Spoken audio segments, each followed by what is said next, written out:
Well, I think also when you're younger, the attachments or the identifications to the things around you aren't so attached yet. Those things you predominantly get attached to those kinds of things later on in your life. When you become really, your idea of yourself is very strong. So that's when you become very self-aware.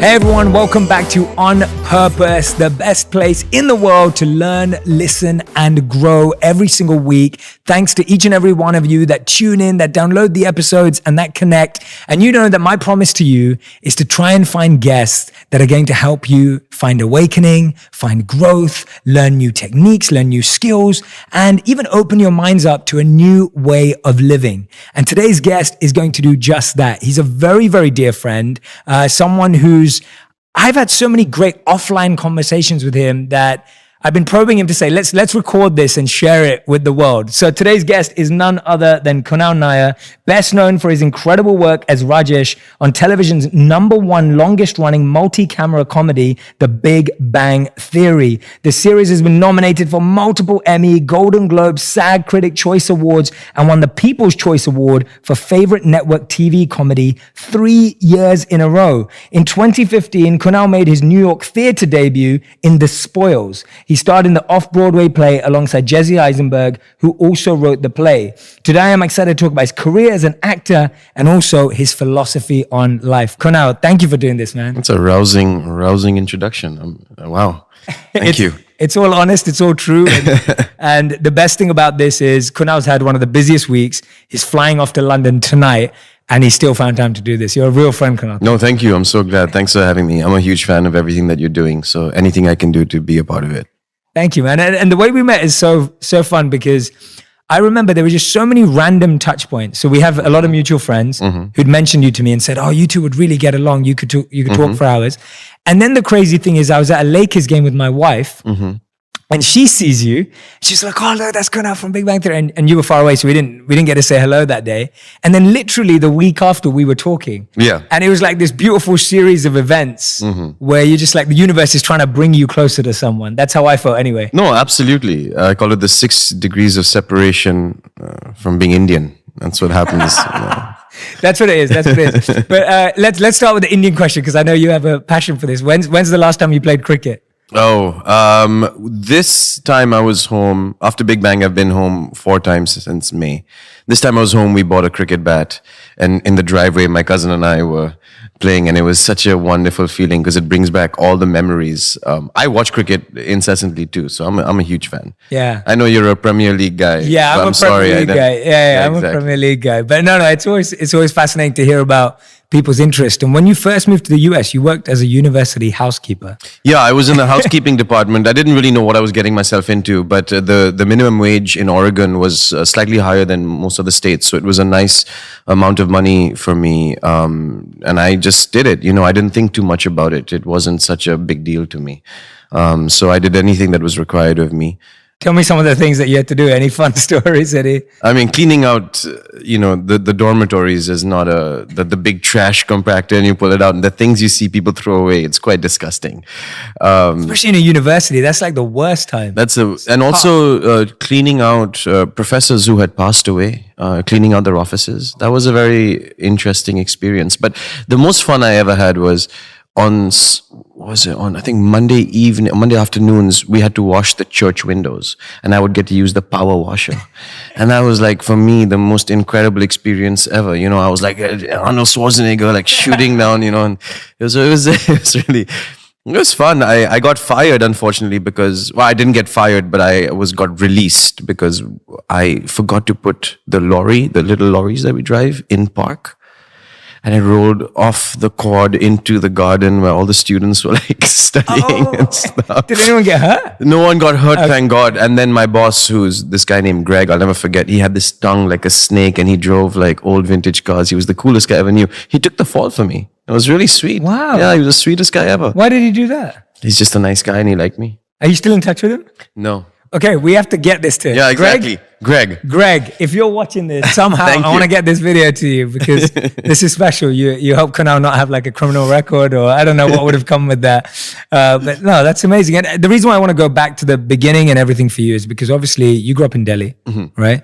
And what was life like growing up in Delhi for you personally? Like, what were the experiences there that you feel formed who you are today, or maybe parts of you that you wanted to progress and change as well? Yeah, that's a great question. The beauty of growing up in India for me was the familial, the idea of family is beyond just 4 people or 5 people.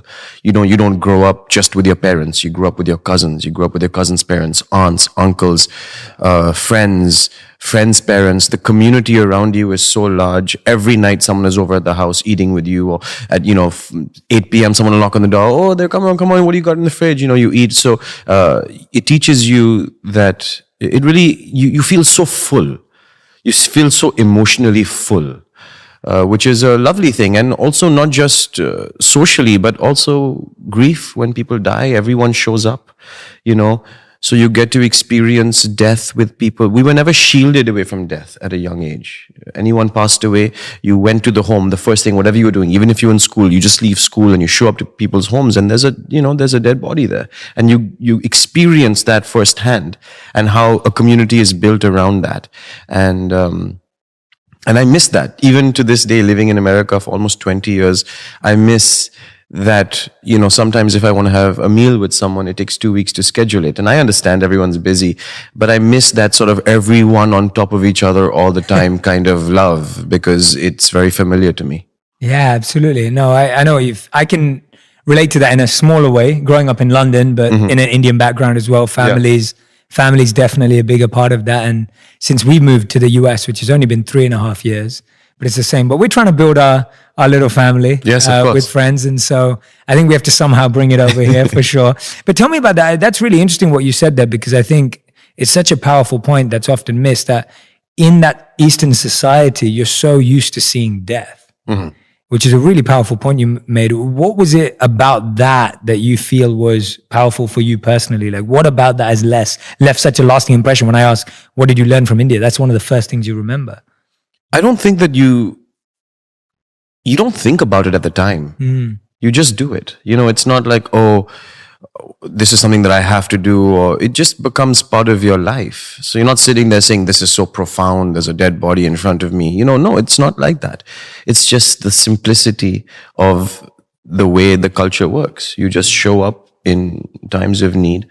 And it's what I find sometimes in society right now, what's happening is we're really sterilizing all experiences in life.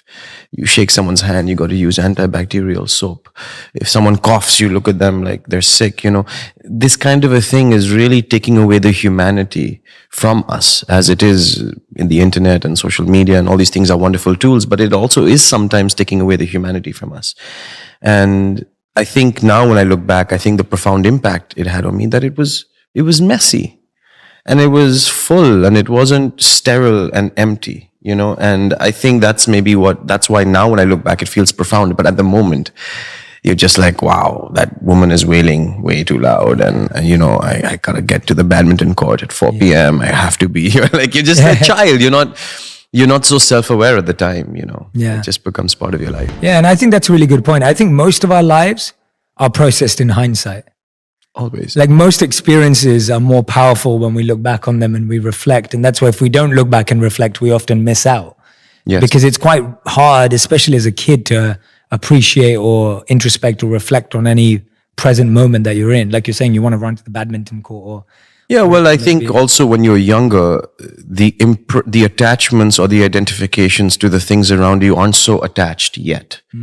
Those things, you predominantly get attached to those kinds of things later on in your life, when you become really, your idea of yourself is very strong. So that's when you become very self-aware, but when you're young, that's the way you should be, actually. You should not be attached to anything, and you should go with whatever the universe is giving you. Yeah.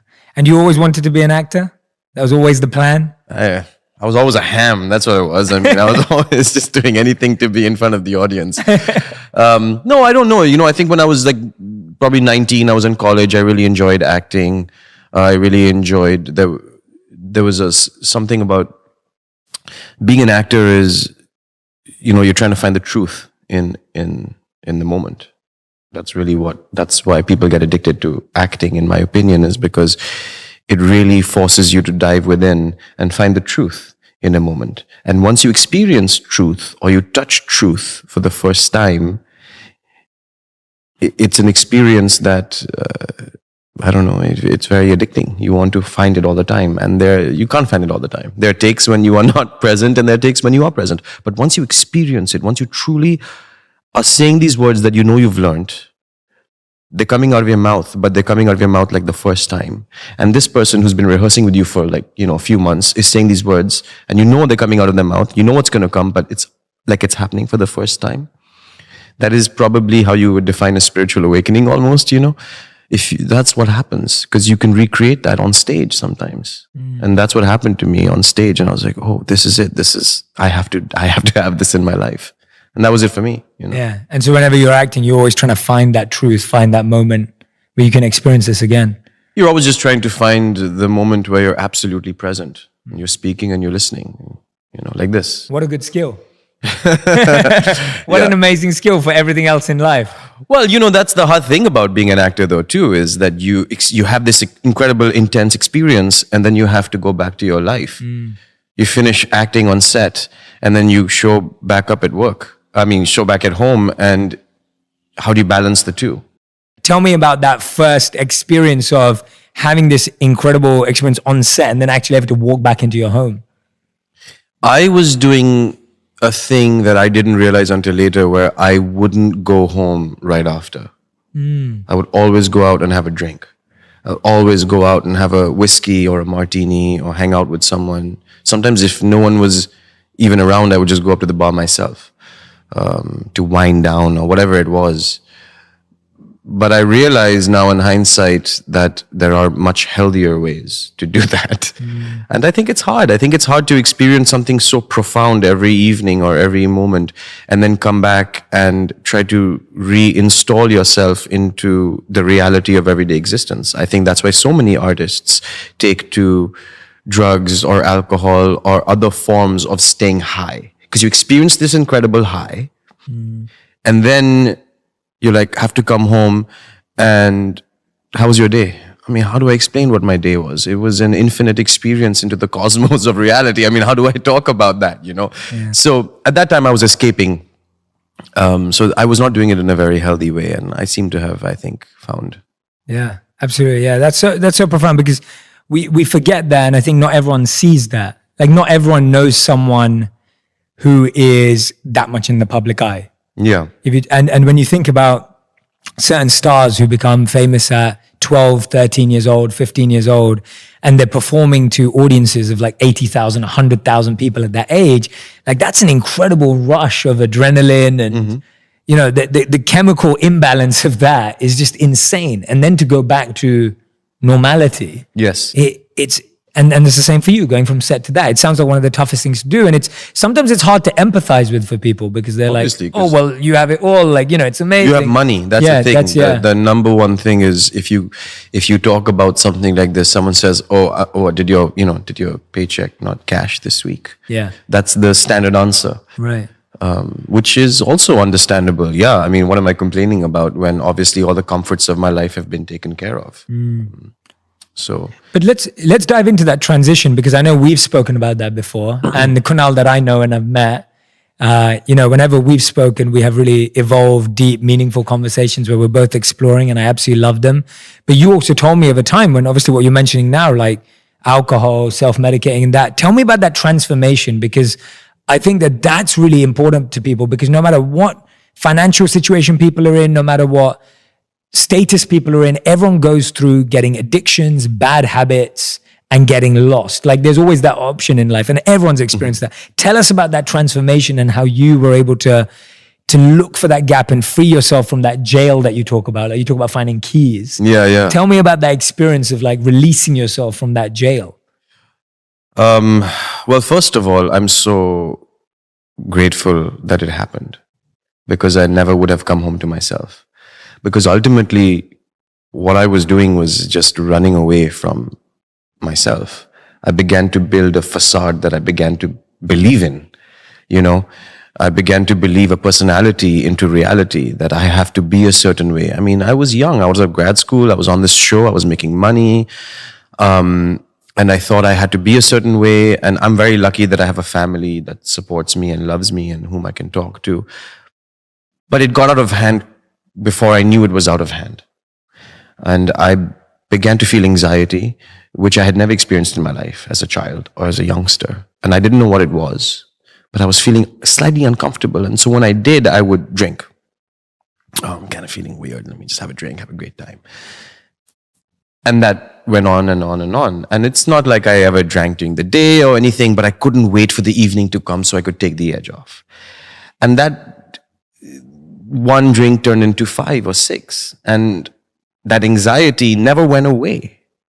In fact, the further I tried to push it away, the more it rose. And then I was driving on the highway and I was having panic attacks. And I was be in an elevator in a tall building and I'd be having panic attacks, you know.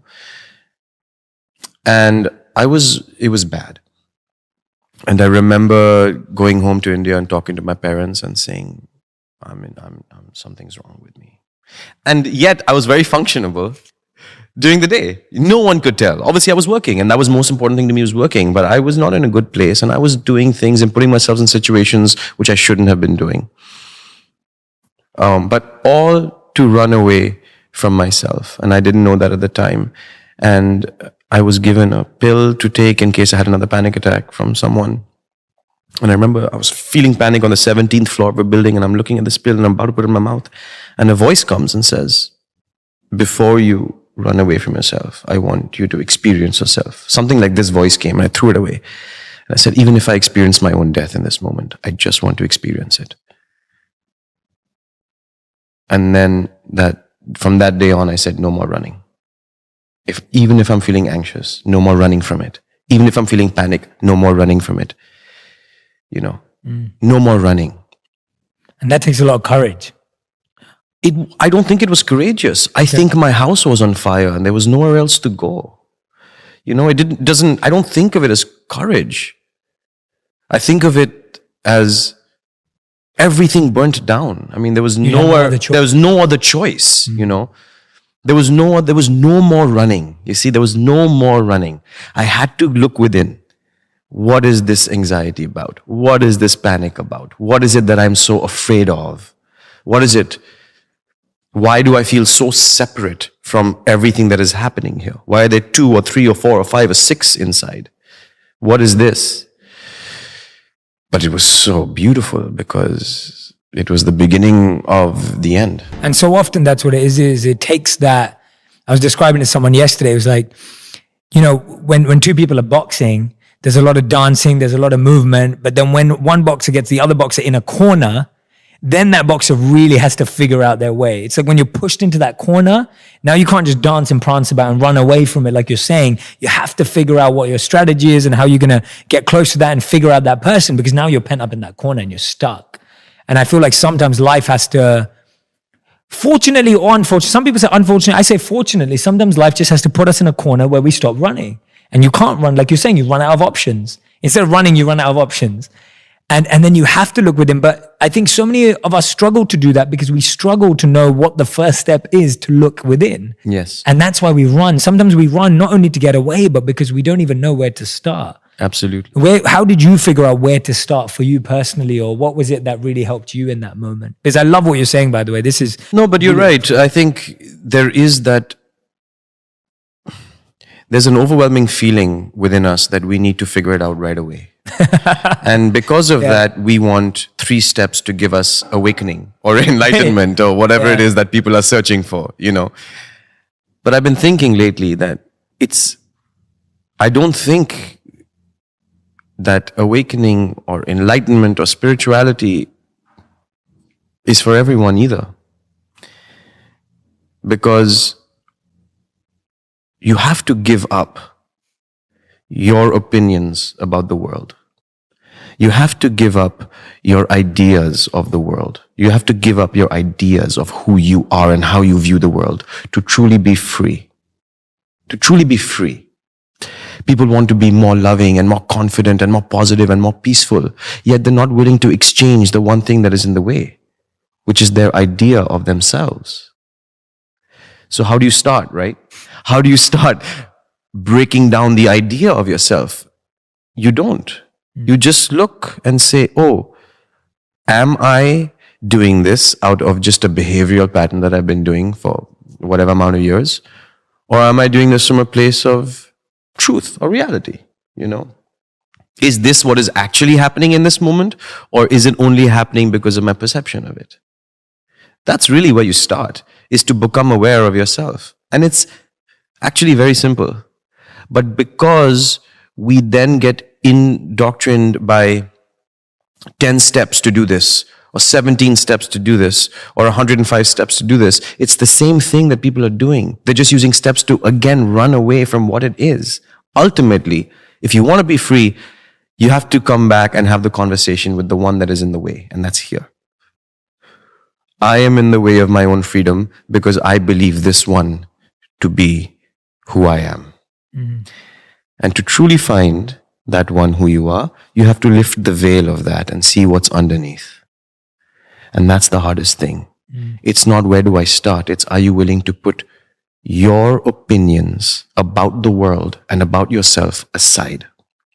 And that's the thing about awakening and enlightenment and all the things that people want. No one gets to be excluded from your love once you're enlightened. You can't be enlightened and kind of not enlightened. Okay? You can't have faith and not kind of have faith. You either have faith or you don't have faith. You either are in this moment or you're not in this moment. And that's the rub. That's why it is hard for people. Because the reason say, I don't know where to start, I don't know where to look in, this I that's talking is the one that doesn't want to look at itself because it's skirting its own death in a way. Because once it's caught, it's over. That's the thing. Once you actually catch the lie inside, it's over. Yeah. But that's where you start. You just start becoming self-aware. Wait, oh, I've always thought it's like this. Oh, wait, it's not like that. Oh, okay, cool. Now I'm free. I'm a little freer now, You begin to wear your personality a little lighter. Yeah. Dude, that is so well articulated, man. I love that. Oh. Literally everything you just said right now is just so well explained, because I think so often these topics can get quite heady, and we've talked about that before. Of course, yeah. But you've really grounded it. And when I'm listening to you, it sounds like when you figure out how a magician does a magic trick. Yes, right. That's like lovely. once you figured it out, it's like it's not. You're like, oh, I get it now. Like, it totally makes sense. But when you don't know how it's done, when you don't know how they picked that exact card that was yours, you're like, whoa. Like, and it's the same with yourself. Like, once you figure out the trick that the mind is playing, or like you said, the perception you've built up of who you are is playing, all of these are just tricks. And when you start to look beneath the tricks, you start seeing actually it's not. You feel free. But that's why meditation is very important. I don't think that meditation is the only thing that's the important thing in all of this. Right. But it is important because it stills your mind. It gives you quiet. When your mind is very noisy, it's very hard to look through the layers. It's very important to, even if you don't meditate, maybe it's just sitting in the car with no music, whatever it is, finding time to be still is very, very important. Because through the stillness, you can see. And in the storm, it's very difficult to see, And you're right. You're already the peace that you're seeking. That's the truth about life. You are already that which you seek. It was St. Francis of Assisi said, right? What you're searching for, what you're looking for is already where you're looking from. You're already home. You just keep running in circles trying to find the home. But the one trying to find the home is the one you have to give up. Yes. This is the paradox of life. It's beautiful. And you're right, it is simple. But that's not the end either. Because even after you awaken, there's still a journey. And that's the point of all of this, is stop trying to find the secret elixir of life. Because even when you do find it, you realize it's unknown. So just give up and just enjoy the fruits of what it is that you have here. Yeah. Because even when you're enjoying, you're still like, I'm enjoying, but I shouldn't be enjoying because I should be working harder. And why work harder? I'm sorry, but just be peaceful. Yeah. Why work harder? It's all self-made. Goals are lovely to have, but The more goals you have, when you achieve them, then you want more goals, then you want more goals, and then you want more goals. You're trying to fulfill an ego that will never be filled. Live a simple life. Be peaceful. Be happy. What more? I mean, what more? Because all the things you want to achieve because it's going to make you happy. Just be happy now. It's really simple.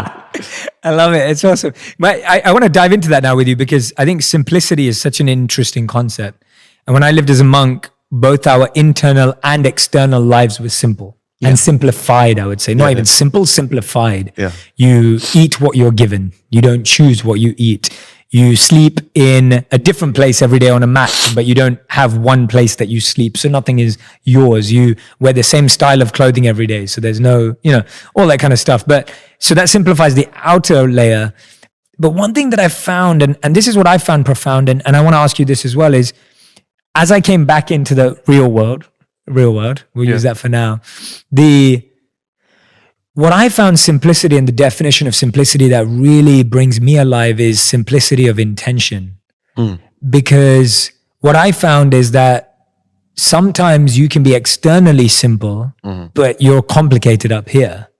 And so some people live very externally simple lives, but really it's all complicated up here. And then the opposite is true, where you're simple mentally, but then your externals are complicated. And so for me, I was really seeking this definition of simplicity that I could live by. Yeah.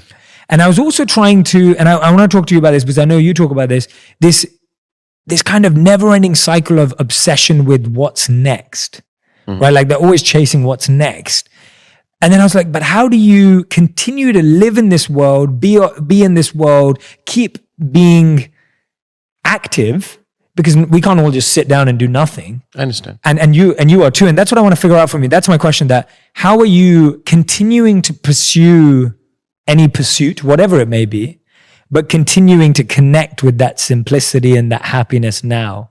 How are you monitoring that balance in your own life of being ambitious, being open to new opportunities, but still remaining simple, happy, grounded, present? How are you juggling that? Or how are you thinking through that? Yeah, I mean, that's a good question. I'm not saying not any of us have mastered it. I'm intrigued. No, I don't know. I think that you said something interesting about the simplicity of intention. I think that's where it lies. I'm ambitious because I enjoy acting. Someone may be ambitious because they enjoy cars and they want a certain kind of car. Nice. That's a who cares? That's a nice ambition. It is the problem is in actually the words and the language. Ambition is imbued with an emotion. I'm an ambitious person. That person's not so ambitious. My goals are like that. That person's goal is not like that. I want this kind of a life, so it means this kind of a thing for me. Just do what you want to do. If you want to be ambitious, but don't think I have to be ambitious for a certain way of life, or I need to be a certain way. Just be what it is and do what it is that in here feels right. If that means being ambitious, be ambitious. If I don't think of it, I have to balance my life. My life is just the way it is. It's just that I'm not looking at everything and attaching emotion to everything. There's no resistance anymore within me to my life. If I have to do something, I'll do it in whatever manner is necessary for the situation. If I have to, it doesn't mean I'm impervious to anger or anxiety or anything. I'm sometimes happy, sometimes I'm sad. I just have stopped thinking so much about what happens is, because of a perception of the world, something bad happens and an old tape starts playing. And when an old tape starts playing, we get pissed off at that old tape, so we add another tape on top of that. I am pissed off because of the old tape is playing. So now you've got two tapes that are playing, right? Then you read 3,000 books about how to stop that tape, and that's a third tape. So now you have 3 programs running. When in the first place you could have been said, oh, you know what? Yeah, I'm just having a shitty day and I'm pissed off. Cool. Next. And right there, it's over. Yeah. It's the resistance to what is where all of that comes from. Yeah. So totally. I completely agree. It's the resistance to not accepting what is happening in that moment. But that even creates in the layer. acceptance, it can add another tape. I'm not accepting what's happening. Yeah. So it's the resistance. Exactly. Every time you're resisting, avoiding, running away from, not accepting. Yeah, if you can just be fully here, someone passed away and I'm feeling horribly sad. What's wrong with that? You know, I just made a lot of money. I'm feeling incredibly happy. What's wrong with that? Sometimes you achieve what you want to achieve and there's still a but attached to it. Why? You know, that's the simplicity of intention that you're talking about. You don't have to go to a cave and sit for 10 years to meditate. You know, you probably, your bum will start hurting sitting on the rocks. I mean, it's okay. You can sleep in a comfortable bed and just be as peaceful. It's true. You can drive a really nice car and enjoy the fruits of your labor. And what's wrong with that? Do you have to say, well, there's a starving child in Sudan or India or even in America or anywhere, so I shouldn't enjoy the fruits of my life? Why not do it all? Why not give back and enjoy? That is the simplicity, is to accept the totality of what you are. You are all. You know, I am,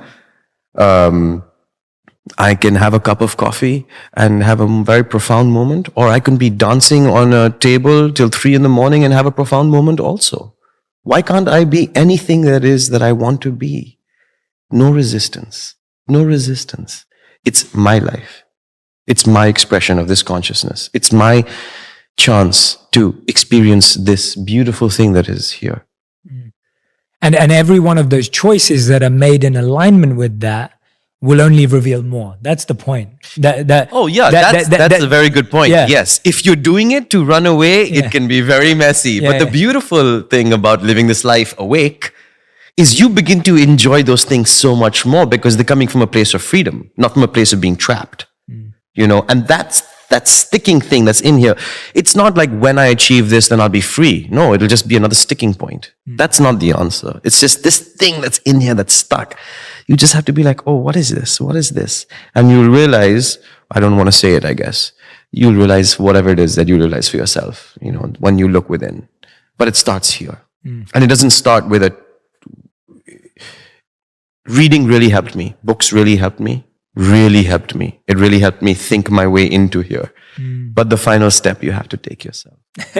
Any books that you recommend or anything that really worked for you? There's one coming out in April that I'm dying to read.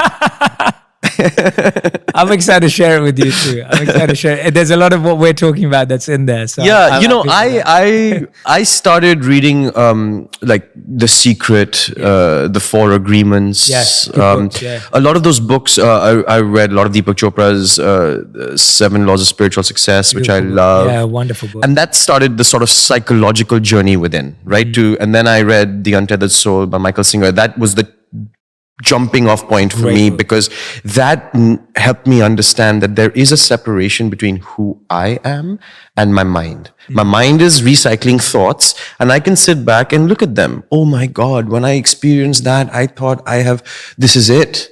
I'm free. Yeah, boy, was I wrong. Yeah. I remember the first time I read that in the Bhagavad Gita, like, you're not your clothes. Yeah, you know, that we just change our clothes every day and you can change your thoughts every day. And I was like, wow, like, that makes so much sense. Like, I can look at my clothes and say, I don't like those clothes. Yeah. And I can change them. And I can put on clothes and be like, I like those clothes. And you can do the same with your thoughts every day. Yeah. I like those thoughts. I don't like those thoughts. Let me change those thoughts. Yeah. Or you can even sit and not listen to any of them. True. You only listen to the ones that you're attached to. Because your mind has 3,000 thoughts that you probably don't even pay attention to. But you only pay attention to the ones, like for me, even to this day, because I've had even in my family, genetic fear of heights, so from generations ago, even to this day, I remember growing up and my father wouldn't take an elevator. And that sort of probably came, now he's over that. But at that time, that's probably where it came from for me. But even now, when I don't want to go on the 65th floor of a building because my body, the trauma in my body is still fresh and it's still there. Yeah. I may not have resistance to it, but it's not a nice feeling. Okay. I don't sit here and say, I have to climb Mount Everest to be free. Yeah. I'm free. It can all exist in here, and I'm still free. It's okay. It's okay to have things. You don't have to scrub yourself clean of everything and then become free. You are free once you realize that it's all okay. You can continue to work on it. You can continue to work on it. It's fine. So even to this day, I'll still have like a moment of, now the anxiety is very rare, but anything that comes up, it comes up. I was telling you right before this, I was moving this weekend. And I said, if you ever think you're spiritually realized, you should move. Yeah, or help a friend move. Or help a friend move. You didn't ask me, I would have helped you move. Exactly. No. Or spend 1 week with family. That's right.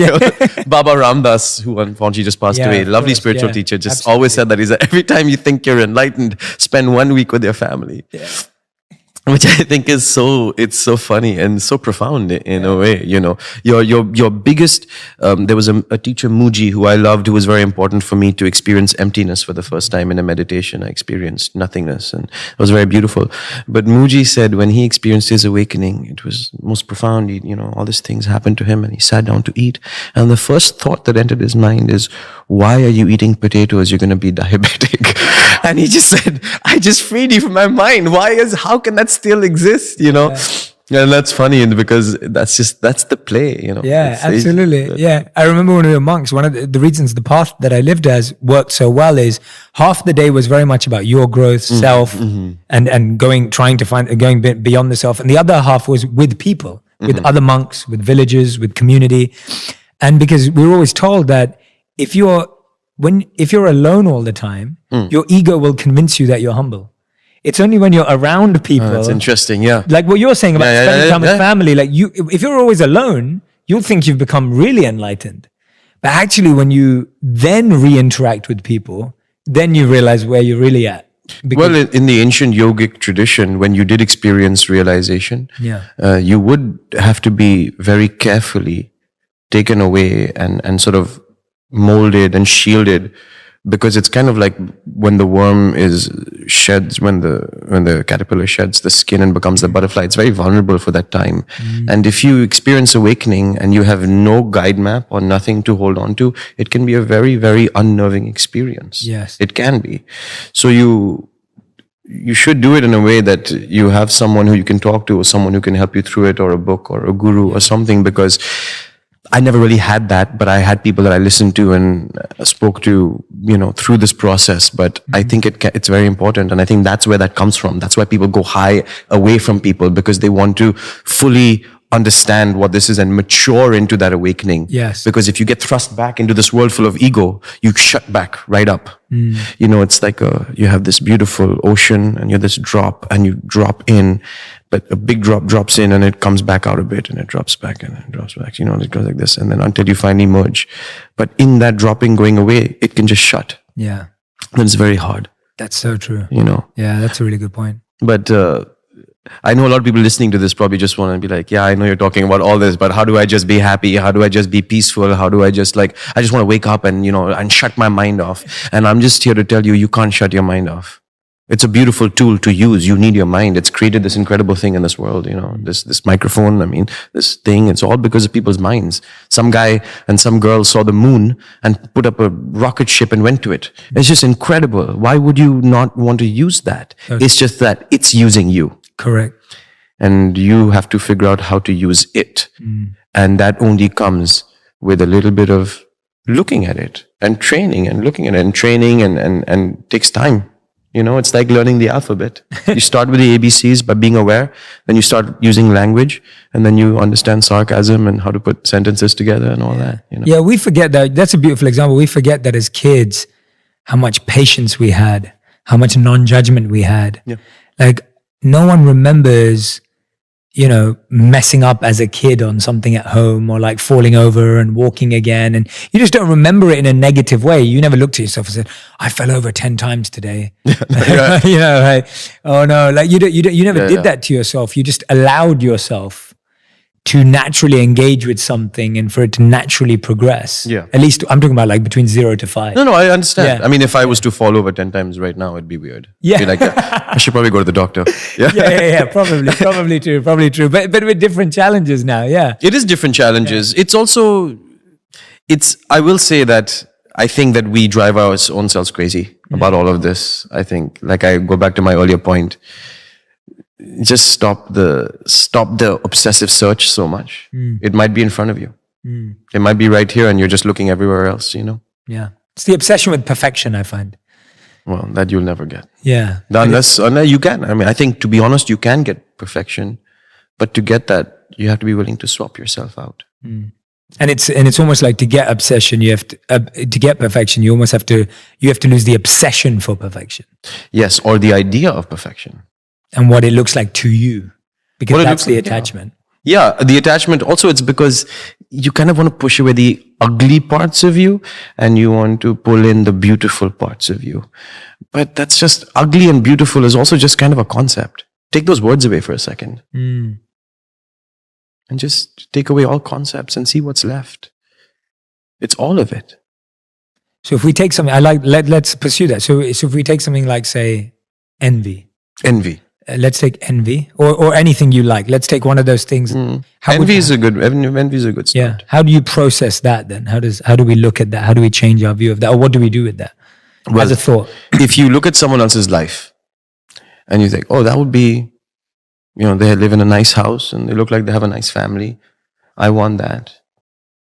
What's wrong with that?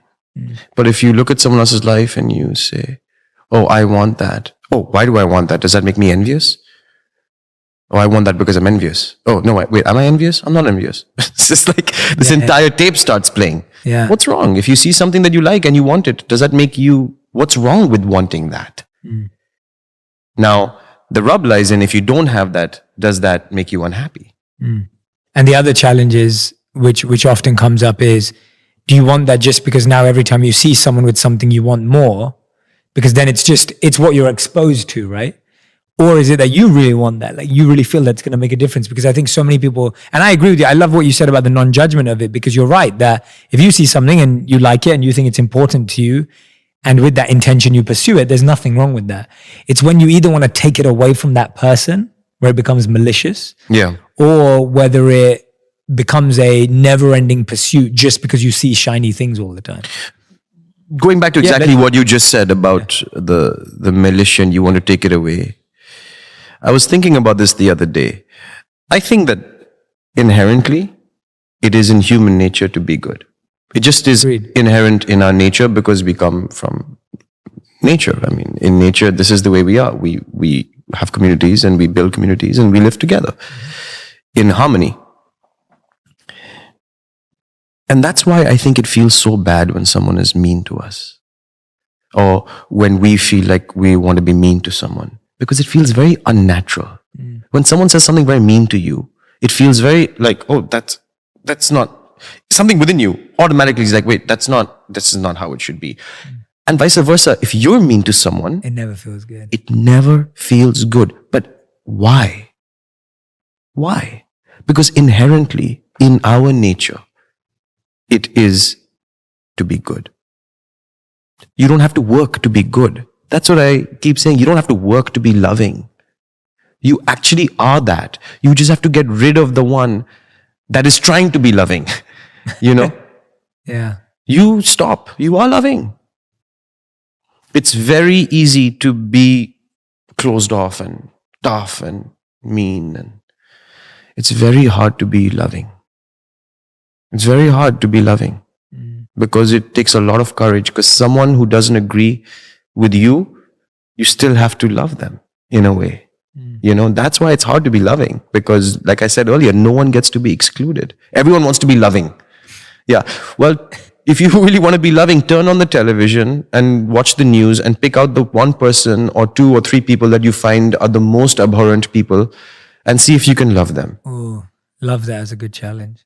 Then you'll know if you've actually become that which it is that you seek. You want to be loving, but you want to be peaceful, but you want to like everyone, but remove this but, and there it is, your peace.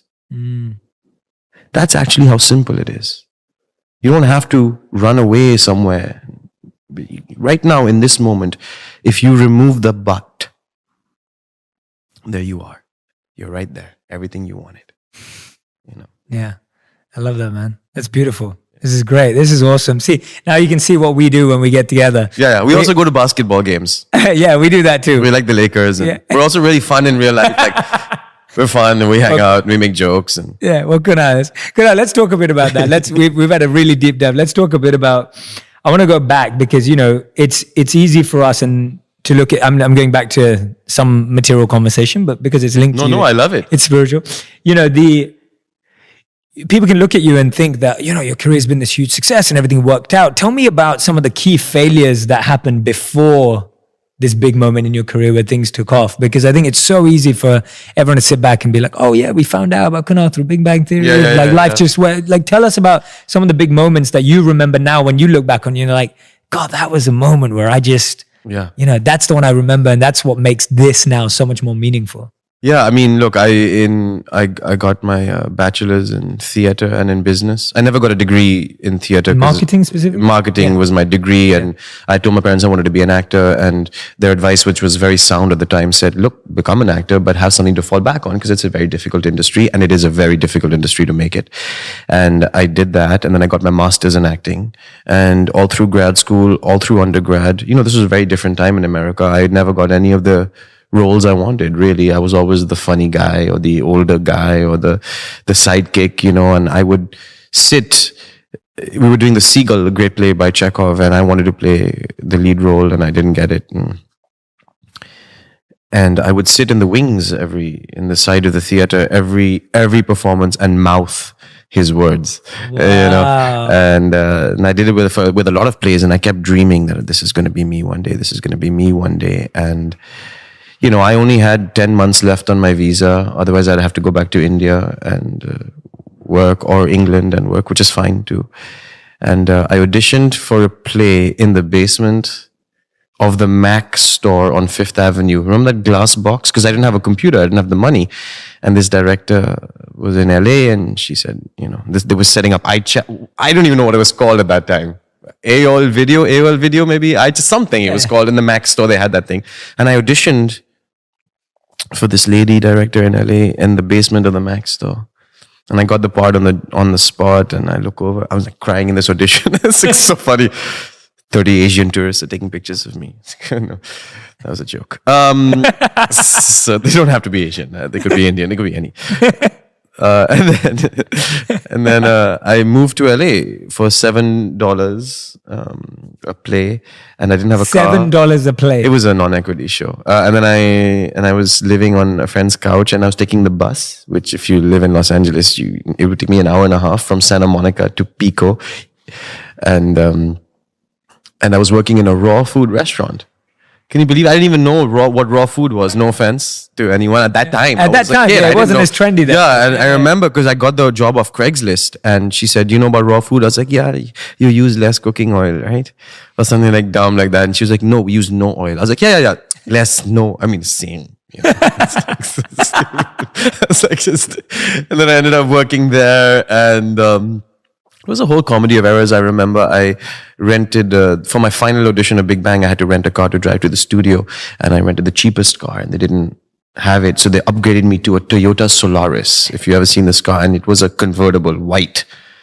I mean, I drove onto that a lot. Yeah. Like I was like, I was like P. Diddy or something, you know, and I was playing California, and I was like driving. I was like, it was really fun. And then when I booked the pilot, I bought a car from the auction, a Nissan Altima with a broken light. And I drove up on the first day of Big Bang, and I said, I got to get a new car. So there's so many stories about, but it was, everyone comes from somewhere. Everyone. I've stopped ever looking at anyone who's successful and think they've been given it. Because even if they have been given it, in some way, there's a lot of internal struggle even in that. The feeling that they don't deserve it is worse than struggling, to be honest. Because when you struggle, you have a real righteousness about it. I'm struggling. But when you're handed it, the feeling of inadequacy is horrible. Wow, man. Thank you for sharing those. I feel like we're going to need a part 2 and 3 just to dive into each of those stories. In part 2, we talk about the Lakers and how they need another piece to win the championship. They need a 3-and-D guy. Yeah. But that's my point is sometimes we get so inundated with this thing about spirituality, but it's just a word. Yeah. To be truly spiritual means to actually live a very full life. That in here it's very simple and peaceful, and in here it can be very dynamic. Yeah. You can drive a beautiful car and like to travel and like nice clothes and also help the poor and also do service and do it all. Why are we living in such a limited perception of the infinite beings that we are? Why? Why? Because the limited perception can never truly understand what it is to be infinite. So to become infinite, which you already are, you have to take the one that believes in the limited perception and put them aside and finally step into everything that you are. There he goes, being spiritual again. Went back to it. Yeah, no, and I was so close. Yeah, and I experienced that too. I think, when I came back, and hence my book's called Think Like a Monk, because the whole point is like you can think this way, and this is how to change your thinking and everything. Yes. But I'm not telling you to live like a monk. Yeah. I'm not telling anyone to. Or if you want give to, up. you could. Of course. I mean, that's another thing. Of course. Yeah. Why not? Yeah, why not? Yeah, it's open. I think that people think, oh, you're spiritual. Why do you live it? Why aren't you in a cave wearing, only cotton made from a worm? I'm like, because that would be very unspiritual of me if I was doing it for a reason to prove a point. Yeah. If I wanted to do that, I would. Yeah. Absolutely. Yeah. That is the point. Being spiritual is being who you are. Yes. Following that intuition. Yes. Yeah. From here. Yeah. From here. Yeah. Once you're free.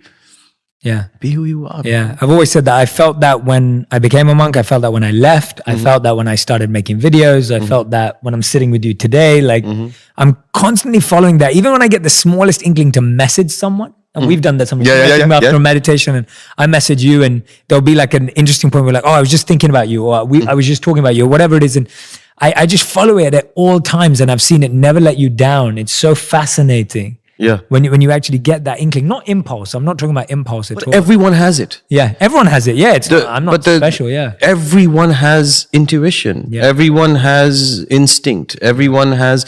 Just stop trying. Stop trying to have it. Yes. You already have it. Yes. You already have it. Yeah. Believe. I mean, you can't kind of believe. I hope if anything after this video is that one thing. You can't kind of believe and kind of not believe. Today, do one thing. Just believe. Believe you are incredible, actually. Believe it. Why waste 1 second in a small, narrow perception anymore? You are universally infinite. Believe it. It's right in front of you. You are running everywhere trying to find. You are that. You are already that. You are perfect and loving and peaceful. And you're also crazy and loud and angry. It's okay. It's okay. I was just like, I went nuts this weekend while I was moving on something, and I was like, and then it felt so good too. I was like, oh, there's a tiger in me too. If I need to, like if there's a tiger in me too. Yeah, when you can laugh. There's a Buddha in me too, and there's a tiger in me too. Yeah, absolutely. I love it, man. So we're gonna end today's interview. I know you've got to rush off as well with the final 5, which is our final 5 rapid fire round. Okay. So you have to answer in 1 word to 1 sentence maximum. Okay, say that again. 1 word, ideally, but I let people go to 1 sentence if it's expansive and it's, you want to. And if I get them right, do I get a gift basket? No, there's not. This is not Coffee with Karan. There is no. That's what I thought when you said gift basket. There's no gift basket, but we will send you your gift afterwards. Okay, thank you. Either way. Some chapstick would be nice. It's oddly dry in Los Angeles. Either way. Okay, cool. So the first question is, the last kind thing you've done for a stranger? I gave a home. Oh no, I can't. Well, just no, you can. Yeah. Oh, we went and bought some food for a homeless person who was outside Rite Aid the other day. Great. Okay. Second question: what's something you once took for granted that you value now? Time. Nice. Good answer. Question number 3: what's the one question you ask yourself the most? Is this for real? Nice. And that can work in so many ways. I love that question. That works in so many ways. Awesome. Okay, question number 4. What's something about you that most people don't know that would surprise them? I love dancing. I love being on the dance floor. And you're a great dancer. I don't know if I'm a great dancer. Okay. I love it. So if you see me out in a nightclub somewhere, don't judge me. I just love dancing. I love that. All right. And question number 5, the final 5 question is, if you could create a law that the whole world had to follow, what would it be? If I could create a law. A law, yeah, an actual law that everyone had to follow, like a law, yeah. Yeah. I can't actually make any of this happen. I'm just I don't know, man. The way you're going, anything is possible. I mean, Oprah and Jay Shetty for president and vice president, that's what I'm thinking. Like, that's going to be great. I don't think they'll ever allow a Brit to run for president. But there was one law, seriously, that if we could... That you could instate that everyone would have to follow, yeah. You have to love yourself first. Beautiful. I love it. Kunal, thank you, man. We have to do part 2. No. There is so much we can dive into. The universe will. Discuss it. But thank you, man. Thank you so much for coming. I know you've had a busy weekend. I know you're traveling today, and it's a lot of fun. I think we covered a lot of ground. We should do a podcast of the Lakers game. Oh, I'd love that. That would be You know cool. what I mean? Yeah. I don't know how it works for sound. You'll be able to hook it up. Yeah, exactly. Yeah. Let me just text LeBron James. Yeah, courtside.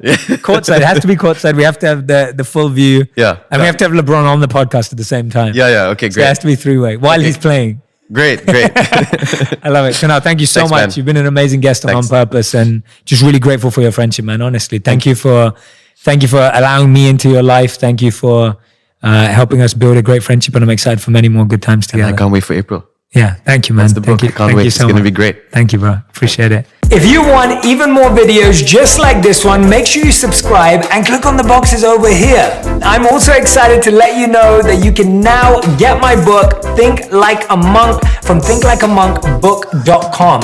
Check below in the description to make sure you order today. Make sure you order today. Make sure you order today. Make sure you order today. Make sure you order today. Make sure you order today.